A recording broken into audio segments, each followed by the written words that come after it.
Magandang umaga.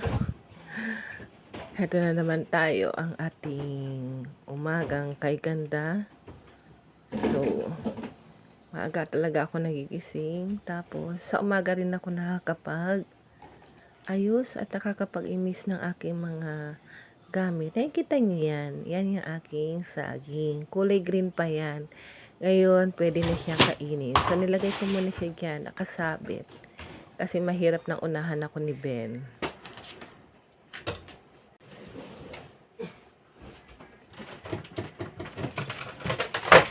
So, pag ganyan, ito na rin ang pagkakataon ko para mailigpit yung aking mga nilabahan, yung aking mga gamit, tingin-tingin. Kasi pagdating talaga ng gabi, ang pwede ko na lang talaga gawin ay magpahinga. Ayun lang.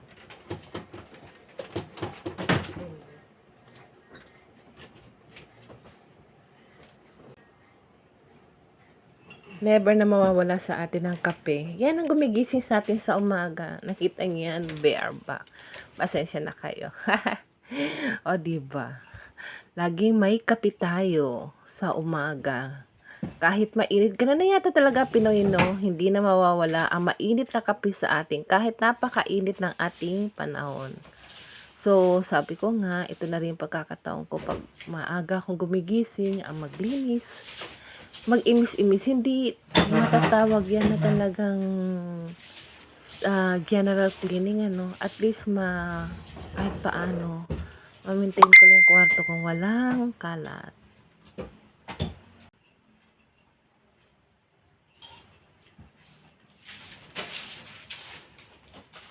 Kapag kayo ba'y gumigising sa umaga, nakakapaggawa ba kayo ng mga activities nyo? Mga gusto nyo gawin? O more on, ano na lang kayo, maghahanda para sa inyong pag-alis? Ako kasi napakaaga ng gising ko. So, marami akong oras. Habang nagkakape, habang nag-aagahan. So, marami ako nakikitang pwede nang gawin. Kung ano pa ang pwede nating ayusin.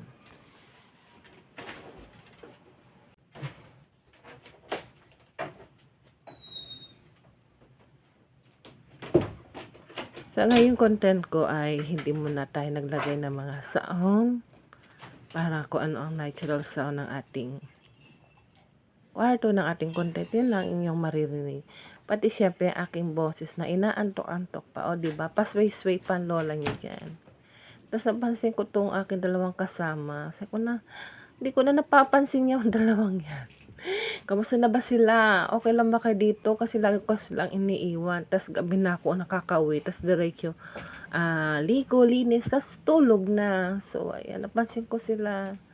Kaya ko lagi yung babantay yung ating kwarto. And another sip of coffee. Hindi na mawawala yan sa atin. So, sa muli, magandang umaga. Maging maayos tayo ngayong araw na ito. Bye-bye!